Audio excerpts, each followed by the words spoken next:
ప్రముఖ రాజకీయవేత్త వామపక్ష యోధుడు సిపిఎం ప్రధాన కార్యదర్శి సీతారాం యేచూరి కన్నుమూశారు.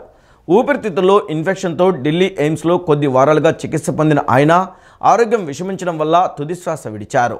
ఆర్థికవేత్త, సామాజిక కార్యకర్త, కాలమిస్టుగా గుర్తింపు పొందిన యేచూరి 1992 నుంచి పార్టీ పొలిట్ బ్యూరో సభ్యుడిగా ఉన్నారు.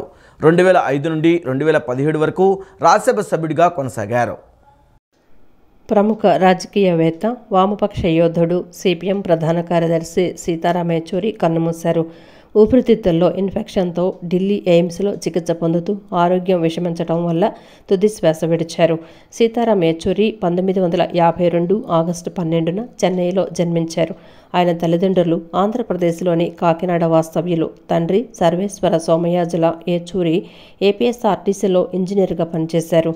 ఆయన తల్లి కల్పకం ప్రభుత్వ ఉద్యోగి. ఉమ్మడి ఆంధ్రప్రదేశ్ మాజీ ప్రభుత్వ ప్రధాన కార్యదర్శి మోహన్ కందా యేచూరి మేనమామ. హైదరాబాద్లో పెరిగిన యేచూరి ఆల్ సెయింట్స్ హై స్కూల్లో 10వ తరగతి వరకు చదువుకున్నారు. 1969లో తెలంగాణ ఉద్యమం కారణంగా ఉన్నత విద్యాభ్యాసం కోసం ఢిల్లీ వెళ్లారు. ప్రెసిడెంట్స్ ఎస్టేట్ స్కూల్లో ఇంటర్ పూర్తి చేసిన ఆయన సిబిఎస్ఈ పరీక్షల్లో ఆల్ ఇండియా ఫస్ట్ ర్యాంకు సాధించారు. సెయింట్ స్టీఫెన్స్ కాలేజీలో ఆర్థిక శాస్త్రంలో పట్టభద్రుడయ్యారు. జవహర్లాల్ నెహ్రూ విశ్వవిద్యాలయంలో ఎంఏ ఆర్థిక శాస్త్రం పూర్తి చేశారు. అక్కడే పీహెచ్డీ చేస్తూ ఉండగా ఎమర్జెన్సీ వ్యతిరేక ఉద్యమంలో పాల్గొని సీతారాం యేచూరి అరెస్ట్ అయ్యారు. కామ్రేడ్ సీతారాం యేచూరి సిపిఎంలో అంచెలంచెలుగా ఎదిగారు. 1974లో తొలుత సిపిఎం విద్యార్థి విభాగం ఎస్ఎఫ్ఐలో చేరిన ఆయన 2 ఏళ్లకే ఆ విభాగానికి ఆల్ ఇండియా అధ్యక్షునిగా ఎన్నికయ్యారు. 1975లో సిపిఎంలో చేరిన యేచూరి 2015లో ప్రధాన కార్యదర్శి పదవి చేపట్టారు. 2018, 2022లోనూ సిపిఎం ప్రధాన కార్యదర్శిగా తిరిగి ఎన్నికయ్యారు. ఉపాధి కల్పనలో కీలకమైన ఎంఎస్ఎంఈల అభివృద్ధికి ప్రభుత్వం అత్యంత ప్రాధాన్యత ఇచ్చి వాటికి చేయూతను ఇస్తుందని సీఎం చంద్రబాబు అన్నారు. భూములు కలిగిన రైతులు ప్రైవేట్ భాగస్వామ్యంతో సూక్ష్మ, చిన్న, మధ్య తరహా పరిశ్రమల కోసం పార్కులు ఏర్పాటు చేసుకునే విధానాన్ని అమల్లోకి తేవాలని సూచించారు. రైతులు తాము పండించే పంటలకు వాళ్లే వాల్యుయేషన్ ఇచ్చుకునే పరిస్థితి కల్పించే విధంగా పాలసీ తీసుకురావాలని సీఎం ఆదేశించారు. సూక్ష్మ, చిన్న, మధ్య తరహా పరిశ్రమల శాఖ, ఆహార శుద్ధి పరిశ్రమల శాఖపై ముఖ్యమంత్రి నారా చంద్రబాబు నాయుడు సచివాలయంలో సమీక్ష నిర్వహించారు.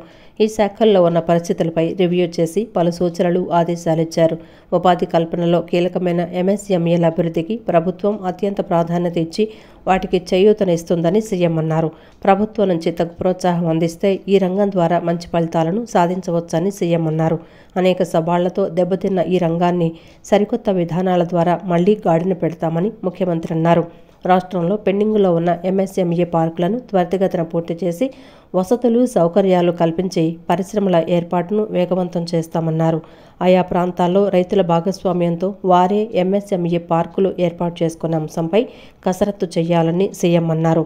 భూములు కలిగిన రైతులు ప్రైవేటు భాగస్వామ్యంతో సూక్ష్మ, చిన్న, మధ్య తరహా పరిశ్రమల కోసం పార్కులు ఏర్పాటు చేసుకునే విధానాన్ని అమల్లోకి తేవాలని సూచించారు. రాజధానిలో ఎలాగైతే రైతు భాగస్వామ్యంతో వారికి లబ్ధి చేకూర్చామో అదే తరహా విధానాన్ని ఎంఎస్ఎంఈ పార్కుల ఏర్పాటులోనూ అవలంబించాలన్నారు. పూణే వంటి చోట్ల ఇలాంటి విధానం అమల్లో ఉందని అధికారులు చెప్పగా అలాంటి విధానాలను పరిశీలించి రాష్ట్రంలో మెరుగ్గా అమలు చేయాలని సీఎం అధికారులకు సూచించారు. పరిశ్రమల ఏర్పాటులో అర్థం లేని నిబంధనలు తొలగించాలని, సులభంగా అనుమతులివ్వాలని సీఎం ఆదేశించారు. నిర్దేశించిన సమయంలో పరిశ్రమల ఏర్పాటుకు ఏ అధికారైనా, విభాగమైనా అనుమతి ఇవ్వకపోతే ఆటోమేటిక్గా అనుమతులు పొందే విధానాన్ని అమల్లోకి తేవాలన్నారు. ప్యాకింగు, డిజిటల్ కామర్సు, మార్కెటింగ్ సదుపాయాలు కల్పిస్తే చిన్న పరిశ్రమల ఉత్పత్తులకు డిమాండ్ లభిస్తుందని అన్నారు. డ్వాక్రా సంఘాల వంటి వాటిని ఎంఎస్ఎంఈలతో అనుసంధానం చేయాలని, వారిని ప్రోత్సహించాలని అన్నారు. ఎప్పటి నుంచో పెండింగ్లో ఉన్న పరిశ్రమల ఇన్సెంటివ్స్ను ఇవ్వాల్సిన అవసరం ఉందని, దానిపై కసరత్తు చేయాలని అధికారులకు సూచించారు. సాంకేతికత ద్వారా ఉత్పత్తి సామర్థ్యం పెంచేలా అధికారులు కార్యాచరణ అమలు చేయాలన్నారు. ఆటో నగర్లను మోడర్నైజేషన్ చేయాలని, ఎలక్ట్రిక్ వెహికల్స్కు సర్వీస్ అందించే విధంగా నైపుణ్యం పెంచాలని సీఎం అన్నారు. ప్రస్తుత నిర్మాణంలో ఉన్న 7 క్లస్టర్లను పూర్తి చేయాలన్నారు. ఎంఎస్ఎంఈకి క్రెడిట్ గ్యారెంటీకి 100 కోట్లు కేటాయిస్తామని సీఎం తెలిపారు. విశ్వకర్మ వంటి కేంద్ర ప్రభుత్వ పథకాల ద్వారా వ్యాపారులకు రుణాలు, ప్రోత్సాహకాలు, ట్రైనింగ్ అందేలా చూడాలని అన్నారు. రాష్ట్రంలో ఆహార శుద్ధి రంగంపై సీఎం సమీక్ష చేశారు. ఫుడ్ ప్రాసెసింగ్కు రాష్ట్రంలో అపార అవకాశాలు, అనువైన పరిస్థితులు ఉన్నాయని ముఖ్యమంత్రి అన్నారు. హార్టికల్చర్, ఆక్వాకల్చర్ ఉత్పత్తులకు ఆహార శుద్ధి పరిశ్రమ ద్వారా ఆదాయాలు పెరుగుతాయని సీఎం అన్నారు. రైతులు తాము పండించే పంటలకు వాళ్లే వాల్యూ ఎడిషన్ ఇచ్చుకునే పరిస్థితి కల్పించే విధంగా పాలసీ తీసుకురావాలని సీఎం అన్నారు.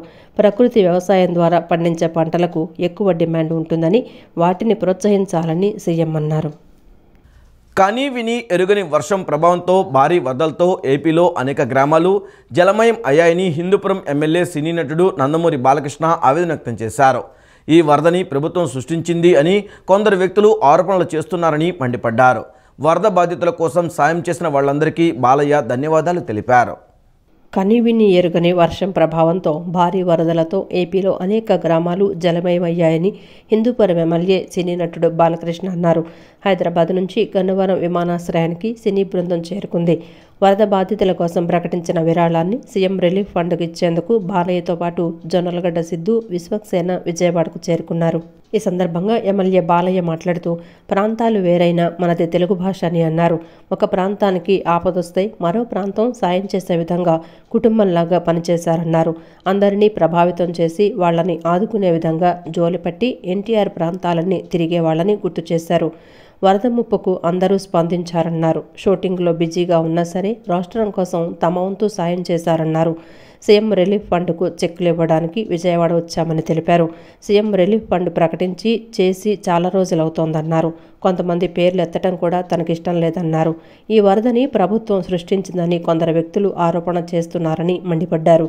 వరద బాధితుల కోసం సాయం చేసిన వాళ్లందరికీ బాలయ్య ధన్యవాదాలు తెలిపారు. విపత్తుల సమయంలో కేంద్ర ప్రభుత్వం బాగా స్పందించిందని ఎమ్మెల్యే బాలకృష్ణ పేర్కొన్నారు. ఈ వర్ష ప్రభావం వల్ల కురిసిన వర్షం వల్ల ఎంతో జనజీవనం అంతా అతలాకుతలం అయిపోయింది. ఇక్కడ ఈ ప్రాంతం అంతా కూడా విజయవాడ, గుంటూరు. సో మనం కూడా చెప్పడం జరిగింది. నా 50 సంవత్సరాలు పూర్తి చేసుకున్న సందర్భంలో ఇట్లా నాన్నగారి నుంచి కూడా ఎలా ఆయన ఎప్పుడు ఎటువంటి విపత్కర పరిస్థితి వచ్చినా రాష్ట్రాలకి, అంటే ఇప్పుడు ఆంధ్ర తెలంగాణ కాబట్టి ఏ రాష్ట్రమైనా ప్రాంతాలు వేరైనా మన అంతరంగాలు ఒకటేనన్నా, యాసలు వేరుగా ఉన్న మన భాష తెలుగు భాష అలా అన్నింటినీ కలిపారు ఎన్టీ రామారావు. ఓ ప్రాంతానికి ఆపత్తి వస్తే ఇంకో ప్రాంతం వాడిని దాంట్లో భాగస్వాములు చేయడం, అదే ఇదంతా అంతా ఒకటే, ఒక ఉమ్మడి కుటుంబం, వసుదైక కుటుంబం, అంతా అన్నదమ్ములం అన్న అందరిని ప్రభావితం చేసి వాళ్ళని అందరినీ ఆదుకునేలా, అలాగే మేము కళాకారులు ఆయన్నే ఆదర్శంగా తీసుకుని అప్పటి నుంచి అంటే నేషనల్ డిఫెన్స్ ఫండ్ కానివ్వండి, లేకపోతే మన ఉప్పెన కానివ్వండి దివిసీమలో, లేకపోతే మన వేరే రాయలసీమ క్షామ నివారణ కోసం అయితేనేమి ఆయన అప్పుడు జోలి బట్టి మిగతా ప్రాంతాలన్నీ తిరిగి ఆయన అడుక్కోవడం జరిగింది డబ్బు. అలా అందరిలో కూడా మన తెలుగు వాళ్ళకి ఒక ప్రత్యేకత, అందరినీ ఒక ఎటువంటి మనకు భేదాలు ఉన్నా అవన్నీ కూడా అంటే మేము ఉంటాం యూనిటీ డైవర్సిటీ. పుట్టిన జన్మభూమి ప్రజలు ఆపదలో ఉంటే వారిని ఆదుకునేందుకు తానా ఫౌండేషన్ ఎప్పుడు ముందుంటుందని ఎమ్మెల్యే గద్దె రామ్మోహన్ ప్రశంసించారు. ఇందులో భాగంగా తుఫాన్, వరద బాధితుల కోసం 12 రకాల సరుకులను కిట్ల రూపంలో అందజేసేందుకు ముందుకు వచ్చారని చెప్పారు. ఇలాంటి సేవలు అందించే శక్తి వారికి కలగాలని ఆకాంక్షించారు. 11వ డివిజన్ విజయనగర కాలనీలో వరద ముంపు బాధితులకు తానా ఫౌండేషన్ ఆధ్వర్యంలో నిత్యావసర సరుకుల కిట్లు పంపిణీ చేశారు. ఈ కార్యక్రమంలో ఎమ్మెల్యే గద్దె రామ్మోహన్ మాట్లాడుతూ బాధితులకు కిట్లు పంపిణీ చేశారు. ఈ సందర్భంగా ఆయన మాట్లాడుతూ తానా ఫౌండేషన్ ద్వారా అనేక సేవా కార్యక్రమాలు చేశారని ప్రశంసించారు. కరోనా సమయంలో కూడా ఆక్సిజన్లు అందించి ప్రజలకు అండగా నిలిచారని అన్నారు. వరద వచ్చిన నాటి నుండి బాధితులకు అండగా నిలుస్తూ ఆహారం పంపిణీ, సరుకులు పంపిణీ చేశారని గుర్తు చేశారు. జన్మభూమిపై వారికి ఉన్న ప్రేమ ఎనలేనిదని అన్నారు. వరద బాధితుల కోసం 12 రకాల సరుకులను కిట్ల రూపంలో అందజేసేందుకు ముందుకొచ్చారని చెప్పారు. ఇలాంటి సేవలు అందించే శక్తి వారికి కలగాలని ఆకాంక్షించారు. బియ్యం దగ్గర నుంచి ఉప్పు వరకు కూడా 11 రకాల సరుకులు ఇచ్చి ఇవాళ పేదవారిని ఆదుకోవడం జరుగుతుంది. ఇవాళ వాళ్ళు 1 కాదు 2 కాదు, ఏ కార్యక్రమం చేసినా కూడా ఒక నాణ్యమైన కార్యక్రమం, నాణ్యమైన సరుకులతో వాళ్ళు ముందుకు వస్తూ ఉన్నారు. వారికి మనస్ఫూర్తిగా నేను తానా వారికి మరీ కూడా కృతజ్ఞత తెలియజేస్తా ఉన్నాను. ఇలాంటి సేవలు మరిన్ని అందించే శక్తి వాళ్ళకి కలగాలని మనస్ఫూర్తిగా కోరుకుంటూ ఈ రోజున ఈ వర్షాల వలన తడిసిన వీరందరూ కూడా 11 రకాల సరుకులతో తానావర్ యొక్క సహకారంతో వాళ్ళకి ఇవ్వటం జరిగింది. సుమారు 5-6 రోజుల పాటు వాళ్ళకి ఫుడ్ గడిచే విధంగా, ఎందుకంటే వాళ్ళు తేరుకుని మరలా నార్మల్ జీవన విధానానికి రావడానికి పట్టే టైంలో ఇది ఉపకరిస్తుంది. అందువలన పేదవాళ్ళకి చేస్తున్న ఈ కార్యక్రమానికి, అదేవిధంగా నిన్న మొన్న చేసిన అన్నదానాలకి, అదేవిధంగా అనేక మందికి ఈ కృష్ణా జిల్లా అంతా కూడా తానావర్ ప్రత్యేకంగా ఇచ్చిన అనేకమైన సేవా కార్యక్రమం మరొకసారి కృతజ్ఞత తెలియజేస్తూ సెలవు తీసుకుంటాం. అనంతరం కార్పొరేటర్ దేవినేని అపర్ణ మాట్లాడుతూ భారీ వర్షాలు, వరదల కారణంగా ప్రజలు అనేక ఇబ్బందులు పడ్డారని గుర్తు చేశారు. అమెరికాలో ఉంటూ కూడా ఆంధ్ర ప్రజల కోసం ముందుకు రావటం అభినందనీయమన్నారు. నుంచి కూడా సహాయం అందిస్తున్నారంటే వాళ్ళ యొక్క దాతృత్వానికి నిజంగా మనం నమస్కారాలు చేయాలి. అంత దూరం నుంచి కూడా ఇక్కడ ప్రజల గురించి, మరి మన మాతృదేశాన్ని గురించి, కేవలం ఆంధ్రప్రదేశ్ గురించి కూడా ఆలోచిస్తున్నారంటే నిజంగా చాలా గొప్పతనం వారికి. వారు ఎవరైతే ఉన్నారో వారందరూ చాలా ఇప్పటికే రకరకాలుగా సహాయం చేయడం కూడా జరిగిందండి. మరి ఈ రోజున మరి ఇక్కడికి ఎమ్మెల్యే వారి ద్వారా ఇక్కడ ఇవ్వడం కూడా జరుగుతున్నది. దీనికి మరి అందరి తరఫున కూడా మా 10వ వార్డు తరఫు నుంచి కూడా నేను ధన్యవాదాలు తెలుపుకుంటున్నాను. మరి ఈ నిర్వాసితులు కూడా మరి మళ్ళీ దైనందిన కార్యక్రమాల్లో వాళ్ళు యథావిధిగా ఇంకా పాల్గొనాలని చెప్పానని ఆ దేవుని ప్రార్థిస్తూ. బొడమేరు వరదల వల్ల మైలవరం నియోజకవర్గానికి అపార నష్టం కలిగిందని మైలవరం ఎమ్మెల్యే వసంత వెంకట కృష్ణప్రసాద్ కేంద్ర బృందం సభ్యులకు వివరించారు. బంగాళాఖాతంలో ఏర్పడిన అల్పపీడనంతో ఏపీలో ఎన్నడూ రానంతగా కృష్ణానదికి వరద వచ్చిందని చెప్పారు. భారీ వర్షాలు, వరదల వల్ల సంభవించిన నష్టం అంచనా వేసేందుకు 6 సభ్యులతో కూడిన కేంద్ర బృందం ఆంధ్రప్రదేశ్ రాష్ట్రంలో పర్యటిస్తున్న సంగతి తెలిసిందే. కేంద్ర హోంశాఖ సంయుక్త కార్యదర్శి అనిల్ సుబ్రహ్మణ్యం నేతృత్వంలోని 6 సభ్యులతో కూడిన కేంద్ర బృందానికి ఎమ్మెల్యే కృష్ణప్రసాద్ వరద పరిస్థితిని వివరించారు. కొండపల్లి, శాంతినగర్, కౌలూరు గ్రామాల మధ్య బుడమేరుకు పడిన గండ్లు, వాటిని పూడ్చిన వైనం, ఇక్కడ నుంచి వరద నీరు పొలాలను, విజయవాడ నగరాన్ని ముంచెత్తిన వైనం గురించి ఎమ్మెల్యే కృష్ణప్రసాద్ కేంద్ర కమిటీ సభ్యులకు సమగ్రంగా తెలిపారు.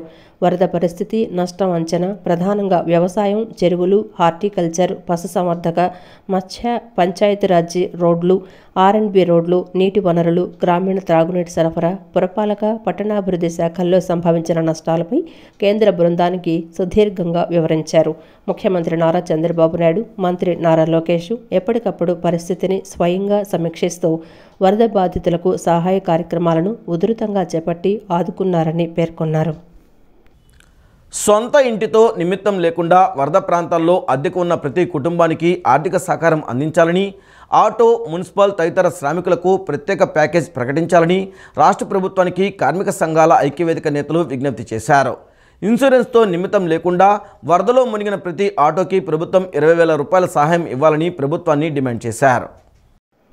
నగరంలోని హనుమాన్పేట దాసరి భవన్లో కార్మిక సంఘాల ఐక్యవేదిక నాయకులు, ఏఐటీయూసీ రాష్ట్ర ప్రధాన కార్యదర్శి జి ఓబులేషు, సిఐటియు రాష్ట్ర అధ్యక్షులు ఏవి నాగేశ్వరరావు, ఐఎఫ్టియు రాష్ట్ర అధ్యక్షులు పి ప్రసాద్, ఏఐఎఫ్టియు న్యూ రాష్ట్ర కార్యదర్శి జె కిషోర్ బాబు, ఏఐసిసిటియు రాష్ట్ర నాయకులు ఎం ఈశ్వర్, ఏఐసిటియు నాయకులు ఎం సలీం విలేకరుల సమావేశాన్ని నిర్వహించారు. ఈ సందర్భంగా ఏఐటీయూసీ రాష్ట్ర ప్రధాన కార్యదర్శి జి ఓబులేష్ మీడియాతో మాట్లాడుతూ వరద ప్రాంతాల్లో పేర్లు నమోదు చేసుకుంటున్న అధికారులు కేవలం ఇంటి ఓనర్ పేరు మాత్రమే రాసుకుంటున్నారని, అది సరికాదని ఇళ్లలో అద్దెకు నివాసం ఉంటున్న ప్రతి కుటుంబ యజమాని పేరు రాసుకొని అందరికీ ఆర్థిక సహాయం అందించాలని కోరారు.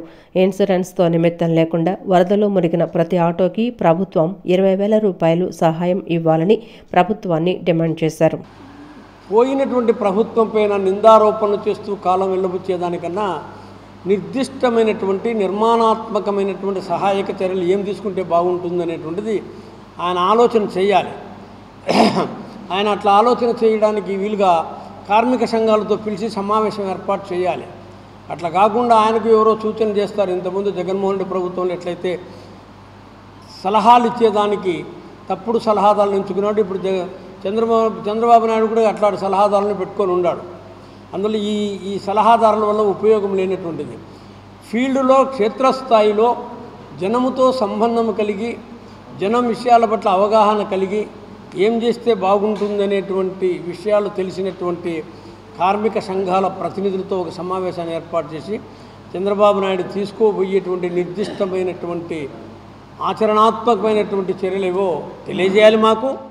అనంతరం సిఐటియు రాష్ట్ర అధ్యక్షులు ఏవి నాగేశ్వరరావు మాట్లాడుతూ ఇన్సూరెన్స్ కంపెనీలు కార్మికులను మోసం చేస్తున్నాయని, వన్ టైం సెటిల్మెంట్ పేరుతో 30-40 వేల రూపాయలు ఇవ్వాల్సిన దగ్గర కేవలం 6-7 వేల రూపాయలు ఇచ్చి చేతులు దులుపుకుంటున్నారని మండిపడ్డారు. ప్రభుత్వం తగు చర్యలు తీసుకుని పూర్తి మొత్తంలో ఇన్సూరెన్స్ వచ్చే విధంగా చర్యలు చేయాలని కోరారు. ఐఎఫ్టియు రాష్ట్ర అధ్యక్షులు పి ప్రసాద్, మున్సిపల్ కార్మికులు, ఇతర శాఖల సిబ్బంది ఎవరైతే వరద ప్రాంతాల్లో ప్రాణాలకు తెగించి పనిచేస్తున్నారో వారికి రిస్క్ అలవెన్స్గా ఓవర్ టైం చెల్లించాలని డిమాండ్ చేశారు. ఇండ్ల పన్నులు, నీటి పన్నులు, డ్రైనేజ్ పన్నులు వగైరాలను ఈ ఏడాదికి రద్దు చేయాలని, 2 నెలల పాటు విద్యుత్ బిల్లులు మాఫీ చేయాలని కోరారు. పాడైపోయిన రోడ్లను యుద్ధ ప్రాతిపదికపై మరమ్మతులు చేయాలని, ముఖ్యంగా వరద ప్రాంతాల్లో ప్రజలు అనారోగ్యాలకు గురికాకుండా శానిటైజేషన్ పనులను వేగవంతం చేయాలని విజ్ఞప్తి చేశారు. బుడమేరుకు వరదలు రాకుండా శాశ్వత ముంపు నివారణ చర్యలు చేపట్టాలన్నారు. చంద్రబాబు నాయుడు గారు ఆదేశించారు, ఇన్సూరెన్స్ తొందరగా జరుగుతుంది, ఫెసిలిటేషన్ సెంటర్ ఏర్పాటు చేస్తామని చెప్పి. షోరూములు ఎస్టిమేషను 50,000, 60,000 ఎస్టిమేషన్లు ఇస్తున్నాయి రిపేర్లకి. కానీ ఇన్సూరెన్స్ కంపెనీలు గుండు కొత్తగా 6,000, 7,000 చెల్లిస్తామని చెప్తున్నారు. ఇది సరైనది కాదు. వాస్తవంగా వాహన రిపేర్లకైన మొత్తం అమౌంట్ అంతా కూడా ఇన్సూరెన్స్ కంపెనీస్కి వచ్చేటట్టుగా చర్యలు తీసుకోవాలని చెప్పి కోరుతూ ఉన్నాం.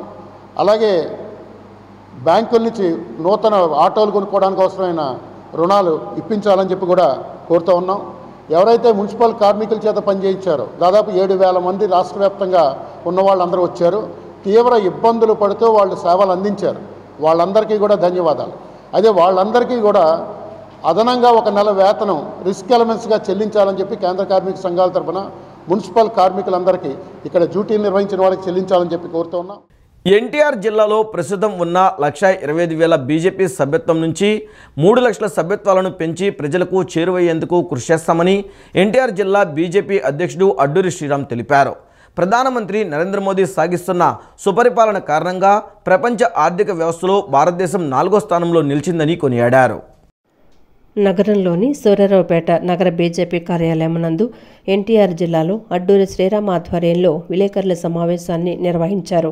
అడ్డూరి శ్రీరామ్ మీడియాతో మాట్లాడుతూ సెప్టెంబర్ 1వ తేదీన ప్రధానమంత్రి నరేంద్ర మోదీ, సెప్టెంబర్ 4వ తేదీన ఏపీలో రాష్ట్ర పార్టీ అధ్యక్షురాలు దగ్గుబాటి పురంధేశ్వరి మొదటి సభ్యత్వం తీసుకున్నారని తెలిపారు. భారతీయ జనతా పార్టీ పట్ల అభిమానంతో ప్రపంచవ్యాప్తంగా 18 కోట్లు సభ్యత్వం తీసుకున్నారని తెలిపారు. నరేంద్ర మోడీ పాలన విశ్వాసం ఉండటంతో రాష్ట్రంలో ఎన్డీఏ ప్రభుత్వం రావడానికి దోహదపడిందని తెలిపారు. రాష్ట్రంలో అత్యధికంగా బీజేపీ ఎమ్మెల్యేలు, ఎంపీ స్థానాలు కైవసం చేసుకున్నారని తెలిపారు. గత వైసీపీ ప్రభుత్వ పాలనా కక్షలు, కార్పణ్యాలు సాగిపోయిందని, నేడు చంద్రబాబు సారథ్యంలో కూటమి ప్రభుత్వం రాష్ట్రాభివృద్ధికి కృషి చేస్తోందన్నారు. మోదీ ఆదర్శవంతమైన పాలన చూసి ప్రపంచం మొత్తం మన దేశం వైపు చూస్తోందన్నారు. సభ్యత్వ నమోదు చేయడంతో పాటు పార్టీ బలోపేతం చేసి వచ్చే నగర కార్పొరేషన్ ఎన్నికల్లో 62 డివిజన్లలో కూటమి సహకారంతో బీజేపీ 25 సీట్లు గెలిచే దిశగా పనిచేస్తామని స్పష్టం చేశారు. వచ్చే అసెంబ్లీ ఎన్నికల్లో నగరంలో పశ్చిమ నియోజకవర్గంతో పాటు సెంట్రల్ నియోజకవర్గంలో బీజేపీని గెలిపించుకునే విధంగా పార్టీని పటిష్టంగా చేస్తామన్నారు. చేరిన తర్వాత 8 మంది ఎమ్మెల్యేలు, 3 పార్లమెంట్ సభ్యులను గెలిపించిన నేపథ్యం మేము చూడడం జరిగింది. ఈ నేపథ్యంలోనే ప్రజలకి మరింత సేవ చేసే విధంగా, మరింత చేరువయ్యే విధంగా క్షేత్రస్థాయిలో సభ్యత్వాలు చేసి రేపు రాబోయే రోజుల్లోని ఏదైతే స్థానిక సంస్థల ఎన్నికలు కావచ్చు, కార్పొరేషన్ ఎన్నికలు కావచ్చు, దానికి సమాయత్తమై క్షేత్రస్థాయిలో కూడా కాషాయం జెండా ఎగరవేసే విధంగా ప్రతి ఒక్క కార్యకర్త మేమంతా కూడా పనిచేయడానికి ఈరోజు సిద్ధంగా ఉన్నాం. ముఖ్యంగా దేశంలోని సుపరిపాలన, అభివృద్ధి, ప్రజా సంక్షేమం లక్ష్యంగా వెళ్తున్న నేపథ్యంలోని ముందుకెళ్ళి ప్రజలకి సేవ చేస్తూ విశ్వానికి గురువు భారతదేశం అయ్యే దిశగా ఈరోజు నరేంద్ర మోడీ గారు ముందుకెళ్తున్న నేపథ్యం మనం చూస్తూ ఉన్నాం.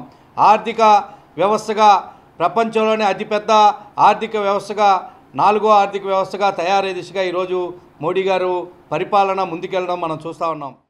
వరద ప్రభావిత ప్రాంతాలలో ప్రభుత్వంతో పాటు పారిశుద్ధ్య కార్మికులు చేసిన సేవలు ఎనలేనివని బీజేపీ నేత పాతూరి నాగభూషణం అన్నారు. వర్షం పడుతున్నప్పటికీ కూడా బాధిత ప్రజలు వ్యాధుల బారిన పడకుండా శానిటేషన్ పనులు చేశారని చెప్పారు. వారి సేవలను ప్రతి ఒక్కరూ ప్రశంసించాలని ఆయన సూచించారు. 9వ డివిజన్ పాతూరు నాగభూషణం పార్కు వద్ద తానా ఫౌండేషన్ సహకారంతో పారిశుద్ధ్య కార్మికులకు దుప్పట్లు, వస్త్రాలు పంపిణీ చేశారు. ఈ కార్యక్రమంలో ఎమ్మెల్యే గద్దె రామ్మోహన్, బీజేపీ నేత పాతూరు నాగభూషణం పాల్గొని కార్మికులకు దుప్పట్లు పంపిణీ చేశారు. అనంతరం పాతూరు నాగభూషణం మాట్లాడుతూ వరదల కారణంగా గత 10 రోజులుగా విజయవాడ ప్రజలు ఇబ్బందులు పడ్డారని అన్నారు. ముఖ్యమంత్రి చంద్రబాబు విజయవాడ కలెక్టరేట్లోనే ఉండి వరద బాధితులకు ఇబ్బందులు పడకుండా ఆహారం, నీరు, సరుకులు పంపిణీ చేసేలా కృషి చేశారని అన్నారు. వరద పరిస్థితి నుండి తేరుకున్నప్పటికీ వారు మళ్లీ సాధారణ స్థితికి వచ్చేలా అనేక సంస్థలు ముందుకొచ్చి సరుకులు పంపిణీ చేస్తున్నారని అన్నారు. కేంద్ర బృందం ఎన్యూమరేషన్ చేసి బాధితులకు నష్టపరిహారం అందించేలా సీఎం పనిచేస్తున్నారని వెల్లడించారు. ఇటు ప్రభుత్వంతో పాటు తానా ఫౌండేషన్ లాంటి సంస్థలు ముందుకొచ్చి సేవ చేస్తున్నారని చెప్పారు. ఇందులో భాగంగా పారిశుద్ధ్య కార్మికులకు దుప్పట్లు, బట్టలు పంపిణీ చేశారని వెల్లడించారు. టవల్స్ కూడా ఇవ్వడం ఏర్పాటు చేయడం జరిగింది. అది కారణం ఏంటంటే వాళ్ళు వానల్లో తడిచిపోయి వాళ్ళ బట్టలు కూడా పనికి రాకుండా అయిపోయినాయి. అందుకనే ఏదో ఒకటి కార్యక్రమం చేయాలని మొన్న వారు తానా వారు వసంత కృష్ణప్రసాద్ గారి వాళ్ళ కాన్స్టిట్యున్సీలో అక్కడ కూడా ఈ రైతులకి గడ్డి లేకపోతే అదే పశుదాణా లేకపోతే అది కూడా ఏర్పాటు చేస్తామని అక్కడ చెప్పడం జరిగింది. కిట్లు కూడా ఇవ్వడం జరిగింది. ఇక్కడ గద్దె రామ్మోహన్ గారు ఈస్ట్ కాన్స్టిట్యున్సీలో మరి ఆయన ఆధ్వర్యంలో, అదేవిధంగా గాంధీ గారు ఇక్కడ కార్పొరేటరు, వీళ్ళందరూ కూడా ఈ కార్యక్రమాన్ని ఈ శానిటరీ వర్కర్స్ కానీ లేదంటే స్వచ్ఛంద భారత్కు సంబంధించి రోడ్లు ఊడ్చే ఎవరైతే కార్మికులు ఉన్నారో 9వ డివిజన్లో ఉన్నటువంటి ఈ 14 ఈ వార్డులో ఉన్న వాళ్ళందరికీ కూడా ఇక్కడ వాళ్ళకి బట్టలు ఇవ్వడం జరిగింది. ఎందుకంటే ఇది వృత్తా సహాయం మాత్రమే. అందుకని తానా వారికి ఈ సందర్భంగా ధన్యవాదాలు తెలుపుతూ ఉన్నాను. అదేవిధంగా మన ఈ వరదలు వచ్చిన సమయంలో ప్రతి ఒక్కళ్ళు కూడా సమన్వయంతో ఉండాలని కోరుకుంటూ సెలవు తీసుకుంటాం. అనంతరం స్థానిక టీడీపీ నేత చెన్నుపాటి గాంధీ మాట్లాడుతూ వరద ప్రళయానికి విజయవాడ ప్రజలు ఎన్నో ఇబ్బందులు పడ్డారని చెప్పారు. సీఎం చంద్రబాబు పిలుపు మేరకు తాము పునరావాస కేంద్రాలు ఏర్పాటు చేసి వారికి కావలసిన సదుపాయాలు కల్పించామని అన్నారు. వర్షాన్ని సైతం లెక్క చేయకుండా పారిశుద్ధ్య కార్మికులు కూడా ఎంతో కష్టపడ్డారని ప్రశంసించారు. పాతూరు నాగభూషణం గారు బీజేపీ నాయకుడు నాగభూషణం గారు, అలాగే ఇక్కడ ఉన్నటువంటి మా నాగేశ్వరరావు గారు అందరం కూడా సహకరించి వాళ్ళందరికీ కావాల్సిన ఇబ్బంది లేకుండా 11 రోజుల నుంచి అన్నీ చూసి ఇవాళ మరి పెద్ద మనసు ఉన్నటువంటి దాతలు ఎవరో ముందుకు వచ్చి నాగభూషణం గారు కూడా వారితో మాట్లాడి ఇక్కడ ఉన్నటువంటి ఏదైతే 11 రోజులు కష్టపడ్డారో శానిటేషన్ వాళ్ళకు కూడా అందరూ కూడా సమిష్టిగా పనిచేశారు. వాళ్ళకు కూడా మనం తడిచిపోయి లెక్క చేయకుండా పనిచేశారు కనుక వాళ్ళకు కూడా ఏదైనా చేయాలనే సహకారంతో ఈ రోజున శానిటేషన్ వర్కర్లకు కానీ వీళ్ళందరికీ కూడా ఈ యొక్క బట్టలు పంచడం జరిగింది. కనుక ఆ కార్యక్రమంలో నాగభూషణం గారు, మా స్థానిక ఎమ్మెల్యే గారు, అలాగే ఇక్కడ ఉన్నటువంటి తెలుగుదేశం పార్టీ 9వ డివిజన్ నాయకులు, అలాగే ఇక్కడ ఉన్నటువంటి కార్పొరేటర్లు అందరూ కూడా పాల్గొనడం జరిగింది. మధుమేహ వ్యాధి చికిత్సా రంగంలో దశాబ్దాలుగా విశిష్ట సేవలందిస్తున్న తనకి American college of physicians India chapter వారిచే గవర్నర్స్ రికగ్నేషన్ అవార్డు ప్రతిష్టాత్మక పురస్కారం లభించిందని ప్రఖ్యాత డయాబెటాలజిస్ట్ డాక్టర్ యలమంచి సదాశివరావు తెలియజేశారు. గత 38 సంవత్సరాలుగా ఊబకాయంపై ఎన్నో పరిశోధనలు చేసి డయాబెటీస్ తగ్గించేందుకు డయాబెటీస్ ఫుడ్ అనే విధానాన్ని తీసుకువచ్చామని, దీనివల్ల 90% సక్సెస్ రేట్ కూడా సాధించామన్నారు. నగరంలోని సౌర్యారావుపేట ఆరిజన్ హాస్పిటల్ నందు ప్రముఖ diabetologist doctor Yalamanchi Sadasivarao, doctor Rajendra Prasad, doctor Yalamanchi Himana, doctor Aishwarya, doctor Amulya కలిసి విలేకరుల సమావేశాన్ని నిర్వహించారు. అవార్డు అందుకున్న డాక్టర్ సదాశివరావును పుష్పగుచ్చాలు, దుశ్శాలువాలతో ఘనంగా సన్మానించారు. ఈ సందర్భంగా డాక్టర్ యలమంచి హిమన మీడియాతో మాట్లాడుతూ ఇటీవల లక్నోలో జరిగిన ఏసీపీ ఇండియా 9వ వార్షిక సదస్సులో కేంద్ర మంత్రి జితేంద్ర సింగ్ చేతుల మీదుగా ఈ పురస్కారం అందుకోవటం అందరికీ ఎంతో ఆనందంగా ఉందన్నారు. మధుమేహ వ్యాధి నియంత్రణకు సుదీర్ఘకాలంగా డాక్టర్ సదాశివరావు అందిస్తున్న సేవలకు గుర్తింపుగా ఆయనను ఘనంగా సత్కరించి గవర్నర్స్ రికగ్నిషన్ అవార్డును అందజేశారని డాక్టర్ హిమన స్పష్టం చేశారు. యలమంచి సదాశివరావు గారు రీసెంట్గా ప్రతిష్టాత్మక award American college of physicians ద్వారా గవర్నర్స్ రికగ్నిషన్ అనే అవార్డు అందజేసుకోవడం జరిగింది. ఇది ఆయన డయాబెటీస్లో చేసిన పరిశోధనలకు ఇచ్చిన ట్రీట్మెంట్స్, తీసుకొచ్చిన రీసెంట్ అడ్వాన్సెస్, ఆయన dedication, contribution in the field of health care. And అదొకటే కాకుండా ప్రజలకి, డాక్టర్స్కి, ఇక్కడ ఉన్న డాక్టర్స్ అందరికీ recent advancements and medical education and setting new standards in health care వల్ల గుర్తించి అందజేయడం జరిగింది. అనంతరం డాక్టర్ యలమంచి సదాశివరావు మాట్లాడుతూ గత 38 సంవత్సరాలుగా ఊబకాయంపై ఎన్నో పరిశోధనలు చేసి డయాబెటీస్ తగ్గించేందుకు డయాబెటీస్ స్ఫూట్ అనే విధానాన్ని తీసుకొచ్చామని, తద్వారా 90% సక్సెస్ రేటు సాధించడం వల్లనే తనకి American college of physicians India chapter వారిచే గవర్నర్స్ రికగ్నిషన్ అవార్డుతో సత్కరించారని సదాశివరావు పేర్కొన్నారు. సాధారణంగా ప్రజల్లో కాలి పుండ్లు ఏర్పడటంతో ద్వారా మధుమేహ వ్యాధి ప్రారంభమవుతుందని తెలిపారు. ప్రతిరోజు వ్యాయామం, జీవనశైలి, ఆహార అలవాట్లు మార్పులు చేసుకోవటం, బరువు తగ్గటం ద్వారా షుగర్ వ్యాధిని నియంత్రించుకోగలమని సూచించారు. ఫస్ట్ 38 years బ్యాక్ మేము ఫస్ట్ డయాబెటీస్ సెంటర్ స్థాపించాము.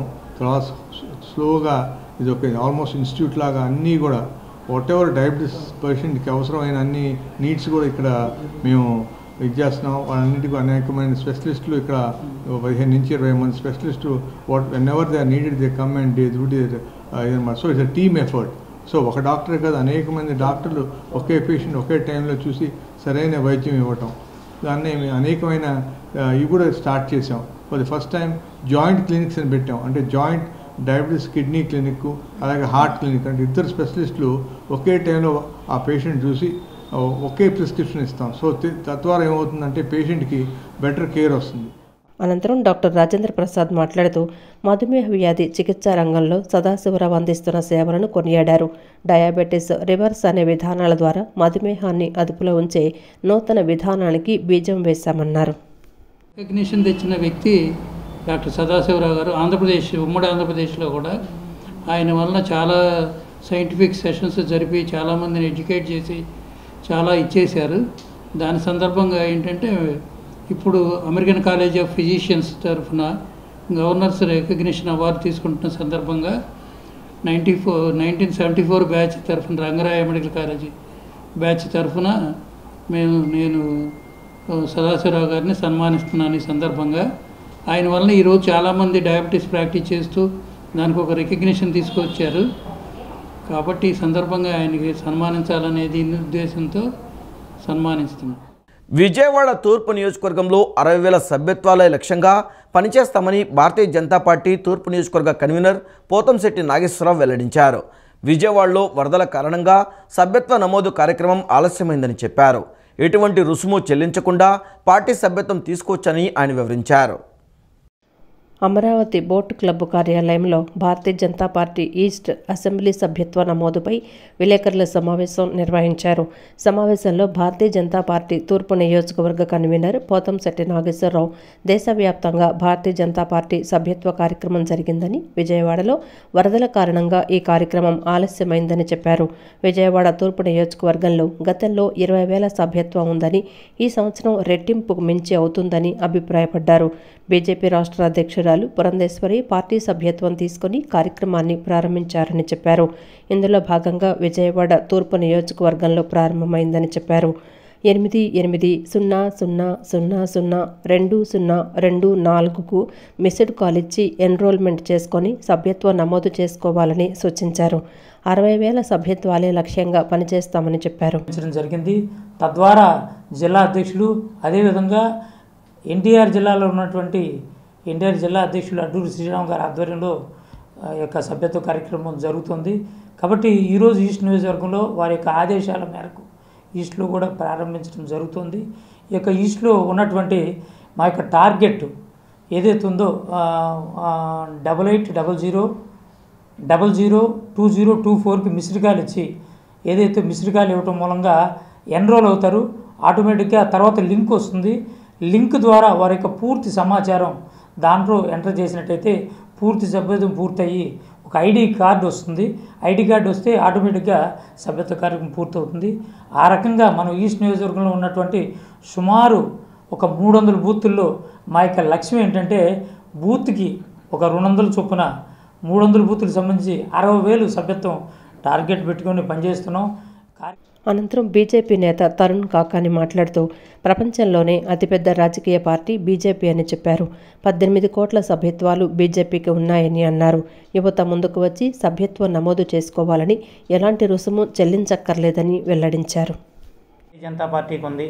మరి అటువంటి పార్టీలో నేను కూడా ఒక యుఎస్ఏలో చదువుకుని తిరిగి వచ్చినప్పటికి కూడా నాకున్నటువంటి ఆప్షన్స్ ఉన్నప్పటికి కూడా భారతీయ జనతా పార్టీని ఎంచుకున్నాము. మరి కేంద్రంలో నరేంద్ర మోడీ గారి నాయకత్వంలో, అలాగే రాష్ట్రంలో ఉన్నటువంటి శ్రీమతి పురంధరేశ్వరి గారి నాయకత్వం, అలాగే జిల్లా అధ్యక్షులు అడ్డూరు శ్రీరామ్ గారు, వీరందరూ కూడా పార్టీని బలోపేతానికి కృషి చేయడానికి మరింత ముందుకు తీసుకెళ్తున్నారు. మరి యువత అందరూ కూడా 88402024 అనే నెంబర్కి డైల్ చేసినట్టయితే కనుక మీకు ఒక SMS వస్తుంది. దానిలో నుంచి మీరు పార్టీ సభ్యత్వ నమోదు అనేది తీసుకోవచ్చు. వరద ముంపు ప్రాంతాలైన ఐసింగ్ నగర్లో సిపిఐ పార్టీ ఆధ్వర్యంలో వరద బాధితులకు అన్నదానం కార్యక్రమం నిర్వహించారు. ఈ కార్యక్రమానికి సిపిఐ నగర కార్యదర్శి కోటేశ్వరరావు, వీరభద్రరావు, భాస్కర్రావు, పలువురు నాయకులు, కార్యకర్తలు పాల్గొని వరద బాధితులకు ఆహారాన్ని వడ్డించారు. అనంతరం సిపిఐ నగర కార్యదర్శి కోటేశ్వరరావు మాట్లాడుతూ బొడమేరు వరద విపత్తు కారణంగా 33 డివిజన్లు ప్రజల జీవనం చిన్నాభిన్నం అయిందని ఆవేదన వ్యక్తం చేశారు.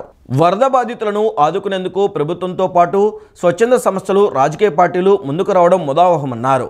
సిపిఐ నాయకులు భాస్కర్రావు గత వారం రోజుల నుంచి సిపిఐ పార్టీ ఆధ్వర్యంలో వరద బాధితులకు అన్నదానం చేస్తున్నామని తెలిపారు.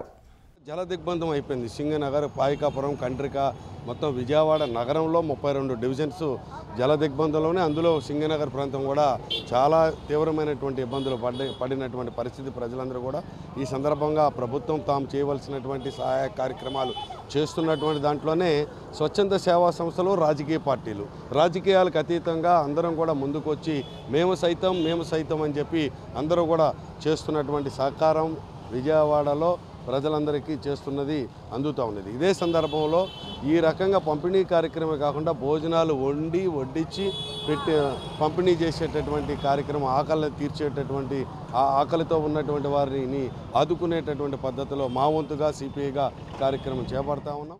వరద కారణంగా ఎక్కువ నష్టపోయింది రాజరాజేశ్వరిపేట ప్రాంతమని, ఆ ప్రాంతాన్ని ఎంపిక చేసుకుని బెంగళూరు బిల్డర్స్ ఆధ్వర్యంలో బాధితులకు వస్త్రాలు పంపిణీ చేయడం ముదావహమని అమరావతి బాలోత్సవ కార్యదర్శి రామిశెట్టి కొండలరావు పేర్కొన్నారు. పుట్టిన ప్రాంతం కోసం సేవా దృక్పథంతో ముందుకు వచ్చారని ప్రశంసించారు. వీరిని ఆదర్శంగా తీసుకుని మరిన్ని సంస్థలు ముందుకు రావాలని ఆయన పిలుపునిచ్చారు. బెంగళూరు బిల్డర్స్ ఆధ్వర్యంలో రాజరాజేశ్వరిపేట వరద బాధితులకు వస్త్ర పంపిణీ కార్యక్రమం నిర్వహించారు. తొలుత ఎన్కేపాడులో వస్త్రాలకు సంబంధించిన కిట్లను ఏర్పాటు చేసి అనంతరం ఆర్ఆర్పేటలో పంపిణీ చేశారు. ఈ సందర్భంగా అమరావతి బాలోత్సవ కార్యదర్శి రామిశెట్టి కొండలరావు మాట్లాడుతూ విజయవాడలో ఏర్పడిన వరద బీభత్సంతో అనేక మంది సర్వం కోల్పోయారని, ఆ పరిస్థితిని అర్థం చేసుకున్న బెంగళూరు బిల్డర్స్ ఆధ్వర్యంలో బాధితులకు వస్త్రాలు పంపిణీ చేసేందుకు ముందుకు రావటం అభినందనీయమన్నారు. 21 లక్షల రూపాయల మేర నిధులతో 4,000 మంది బాధితులకు వస్త్రాలు ఇవ్వటం జరుగుతుందన్నారు. ఉన్న మొత్తానికి కూడా నిన్న 50 మంది మా కార్యకర్తలు శ్రమకూర్చి ఇంటింటికి తిరిగి కూపన్లు పంచి, అదేవిధంగా మా మహిళా సభ్యులందరూ కూడా దాదాపు 45 మంది మహిళలు ఇక్కడ నిన్న మధ్యాహ్నం 1 గంట దగ్గర నుంచి సాయంత్రం 8 వరకు కూడా ఈ ప్యాకింగ్లు మొత్తం కూడా పార్టిసిపేట్ చేశారు. అంతా సర్వీస్ ఆస్పెక్ట్కి సంబంధించి చేశారు. కోఆపరేట్ చేసినటువంటి కార్యకర్తలు, మహిళలకి, అదేవిధంగా ముఖ్యంగా ఎక్కడో బెంగళూరులో ఉన్నప్పటికీ కూడా మనకెందుకులని చెప్పి అనుకోకుండా ఇది మన బాధగా భావించి ఈ రోజున నేను ఎంతో కొంత సహాయ సహకారం అందించాలని చెప్పిన ధ్యేయంతో స్పందించి ముందుకు వచ్చినటువంటి బెంగళూరులో ఉన్న ఈ బిల్డర్స్ అందరికీ కూడా హృదయపూర్వక ధన్యవాదాలు తెలియజేసుకుంటా ఉన్నాను. అనంతరం మాకినేని బసవపున్నయ్య కేంద్రం సభ్యులు మాట్లాడుతూ సేవా దృక్పథంతో బెంగళూరు బిల్డర్స్ ముందుకొచ్చి కిట్లు పంపిణీ చేయడం ముదావహమన్నారు. విజయవాడలో వరద కారణంగా ఎక్కువగా నష్టపోయింది రాజరాజేశ్వరిపేట ప్రాంతమని, ఆ ప్రాంతాన్ని ఎంపిక చేసి వస్త్రాలు పంపిణీ చేస్తున్నారని చెప్పారు. విపత్తు కాలంలో అనేక సంస్థలు చేయూత ఇవ్వటం ఆహ్వానించదగ్గ విషయమన్నారు. ఎంపిక చేసుకున్నటువంటి ప్రాంతం కూడా ఇప్పుడు మీరంతా వస్తారు, మన వాళ్ళంతా బుడమేరు ప్రవహిస్తున్న ప్రాంతం అని. ఆ బుడమేరు మధ్యలో ఉన్నటువంటి అటు ఇటు ఉన్నటువంటి రాజరాజేశ్వరిపేటని ఎంపిక చేసుకుని నిన్నే ప్లాండ్గా కూపన్లో పంచడం జరిగింది. ఈరోజు దేవినేని వెంకటరమణ జడ్పీ స్కూల్లో 1:30 గంటల నుంచి ఆ కూపన్లు తీసుకొచ్చిన వాళ్ళందరూ కూడా ఈ కిట్లు ఇవ్వటం జరుగుతుంది. ఈ కృషిలో లయన్స్ క్లబ్ అనండి, మాకినేని బసవపున్నయ్య విజ్ఞాన కేంద్రం అనుయాయులు అనండి, రాయల్ క్లబ్, రాయల్ సొసైటీ నుంచి అనండి, అదేవిధంగా బాలాజీ కన్స్ట్రక్షన్స్ అనండి, ముఖ్యంగా బండి రాజేష్ గారు వీళ్ళందరినీ మొబిలైజ్ చేసి ఆ మిత్ర బృందాన్ని తీసుకురావడం చాలా ఆనందంగా ఉంది. మరి మనిషి అనేవాడు తన పొట్ట నింపుకునేవాడు మనిషి అవుతాడు. అనంతరం బెంగళూరు బిల్డర్స్ సభ్యులు సురేష్ భీమినేని మాట్లాడుతూ విజయవాడ వరదను టీవీలో చూసి తాము చలించి సేవ చేసేందుకు ముందుకొచ్చామన్నారు. సాటి తెలుగువారు కష్టాల్లో ఉన్నారని వారికి అండగా ఉండాలన్న ఉద్దేశంతో యతిరాజుల నాయుడు పిలుపు మేరకు ఈ సేవా కార్యక్రమం చేసినట్లు తెలిపారు. ఈ ఏదైతే రాజరాజేశ్వరిపేటలో నిరాశ్రయులైన బాధితులందరికీ మా వంతు సాయంగా మేము చేయటం కోసం మేమందరం చిత్తూరు జిల్లా నుంచి దాదాపుగా వెళ్ళి బెంగళూరులో స్థిరపడినటువంటి ప్రవాసాంధ్రులమే. అయినా మన సాటి తెలుగువారు కష్టాల్లో ఉన్నారు, ఇబ్బంది పడుతున్నారు. అనుకోని విపత్తుల వల్ల ప్రభుత్వం తగినంత సహాయం అందిస్తుంది, మనవంతు మన సహకారం అందించాలనే ఉద్దేశంతో యతిరాజుల నాయుడు గారు ఇచ్చిన ఒక పిలుపు మేరకు ఈ కార్యక్రమాన్ని తలపెట్టి ఇంత విజయవంతంగా సహకరించిన బిల్డర్లందరికీ మా తరపున ధన్యవాదాలు తెలుపుతున్నాం. ఇదే విధంగా వీళ్ళని స్ఫూర్తిగా తీసుకొని మరింత మంది ముందుకొచ్చి ఈ విజయవాడ ప్రజలు పడుతున్న బాధలను గమనించి వారికి మరింత సహాయాన్ని అందించాలని పేరు పేరున కోరి ప్రార్థిస్తున్నాం. ఈ కార్యక్రమంలో K Muralibabu, K Yathirajula Naidu, Suresh Bhimineni, K Purnachandra తదితరులు పాల్గొన్నారు. వరద బాధితులకు మేము సైతం అంటూ ముందుకు వచ్చి బాధ్యతగా వరద బాధితులకు దుప్పట్లు, ప్లేట్లు, గ్లాసులు పంపిణీ చేస్తున్నట్లు అమృతహస్తం చారిటబుల్ ట్రస్ట్ వ్యవస్థాపక అధ్యక్షురాలు దారా కరుణశ్రీ తెలిపారు. 74 ఏళ్ల వయసులో కూడా సీఎం చంద్రబాబు నవ యువకుల్లా వరద ముంపు ప్రాంతాల్లో తిరుగుతూ సహాయక చర్యలను పర్యవేక్షిస్తూ బాధితులకు సహాయం అందేలా చేశారన్నారు. అమృతహస్తం చారిటబుల్ ట్రస్ట్ తరపున గత వారం రోజుల నుంచి వరద ముంపు ప్రాంతాల్లో సేవా కార్యక్రమాలు చేస్తున్నట్లు తెలియజేశారు.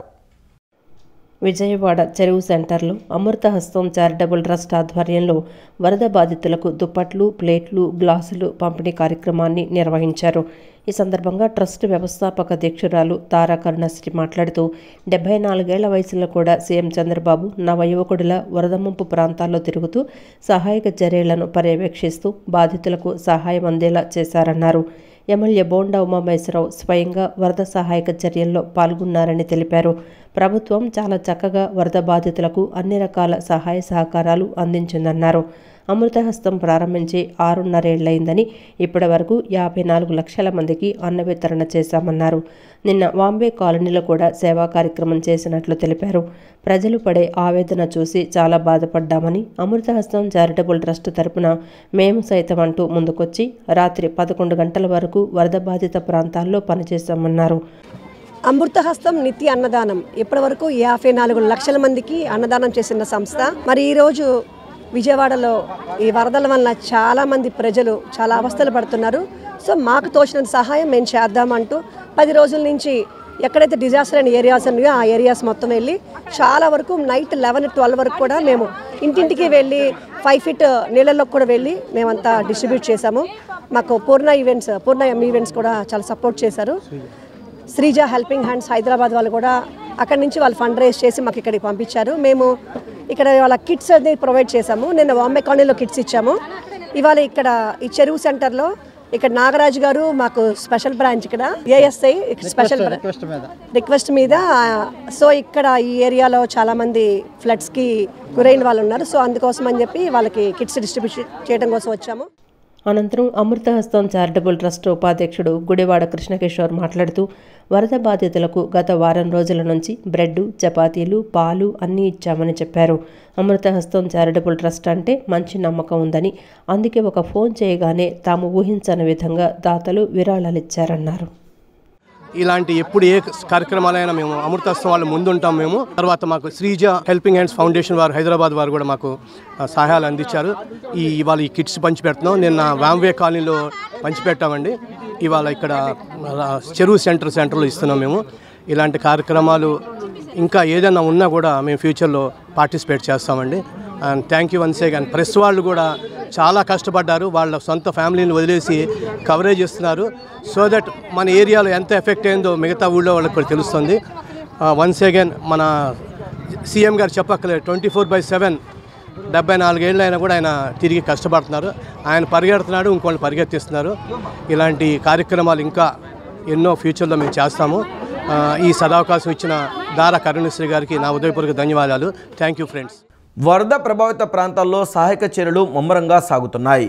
బాధితులకు ప్రభుత్వంతో పాటు ఆసరా ఫౌండేషన్ ఆధ్వర్యంలో గత 10 రోజులుగా ఆహారం, నిత్యావసర సరుకులు, తాగునీరు అందజేస్తున్నారు.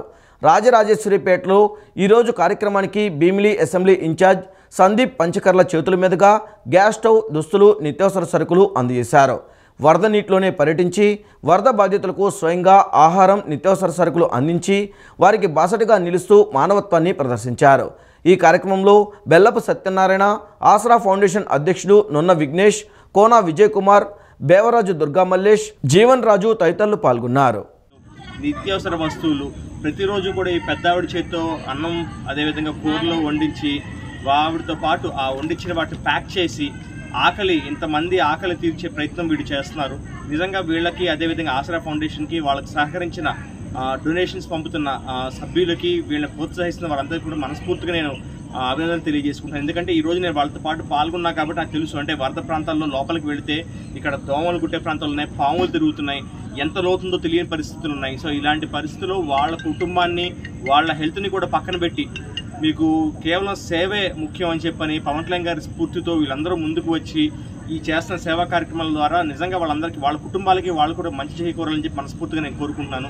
పవన్ కళ్యాణ్ గారి దృష్టికి కూడా ఈ ఆసరా ఫౌండేషన్ కానీ, యువకులు కానీ, పెద్దలు కానీ చేస్తున్న సహాయ సహకారాన్ని తప్పకుండా తీసుకెళ్తామని చెప్పి మనస్ఫూర్తిగా మేము తెలియజేసుకుంటాం. విజయవాడ వరద ముంపు ప్రాంతాలైన రాజీవ్ నగర్ ప్రాంతంలో టీజీఆర్ చారిటబుల్ ట్రస్ట్ ఆధ్వర్యంలో 300 మంది వరద బాధితులకు వాటర్ బాటిల్స్, పండ్లు పంపిణీ చేశారు. టీన్ మిషన్ ఇన్ ఇండియా సహకారంతో టీజీఆర్ ట్రస్ట్ చైర్మన్ అధినేత తుమ్మల సత్యం, కోశాధికారి ట్రస్టీ తుమ్మల సింధు, కందులు కుమారి, పలువురు సభ్యులు కలిసి రాజీవ్ నగర్ వరద ప్రాంతం ముంపు ప్రాంతాలలో పర్యటించి బాధితులకు స్వయంగా పండ్లు, వాటర్ బాటిల్స్, కిట్స్ అందజేశారు. విజయవాడ నగరంతో పాటు ఉమ్మడి కృష్ణా జిల్లాలోని వరద ముంపు ప్రాంతాల్లో టీజీఆర్ చారిటబుల్ ట్రస్ట్ ఆధ్వర్యంలో నిరంతరాయంగా సేవలు అందిస్తున్నామని ట్రస్ట్ చైర్మన్ తుమ్మల సత్యం తెలిపారు. ఈ వార్తలు ఇంతటితో సమాప్తం. నమస్కారం.